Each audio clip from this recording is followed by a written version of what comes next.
In this video, practicing data professionals talk about some of the applications of data analytics in today's world. The applications of data analytics in the world today is everywhere.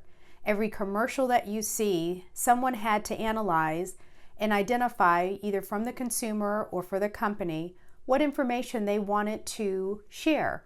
So, 4 out of 10 dentists, or you'll see information related to calorie counts or reactions to certain things. All of that required analysis. This isn't something that should be thought of separate and apart from. It's what we do every day in our lives. Even people monitoring their sugar level with diabetes, there's always analysis going on, so the applications are universal. So the great thing with analytics in this day and age is that it's very widely applicable.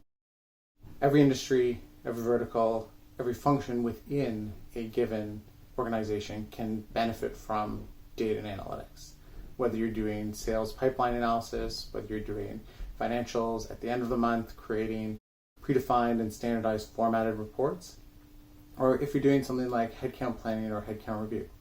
All of these across every vertical, as I said, whether it's airlines, pharmaceuticals, banking, all these and the functions within them can benefit from analytics. And in this climate that we're in right now with the pandemic, there are companies who are paying close attention to their customers' buying habits. Obviously, they may have varied from what these companies expected these habits to be. And so now data analytics is more important because they need to make sure they can pivot and keep up with the demand and really be able to cater to what their clients and their customers want. I can talk about the applications of data analytics in finance. These years, we have seen more and more applications of alternative data analytics in the finance world. For example, we can use sentiment analysis of tweets and news stories to supplement traditional financial analysis and to inform better investment decisions. Besides, the satellite imagery data can be used to track the development of industrial activities, and the geolocation data can be used to track the store traffic and to predict the sales volume.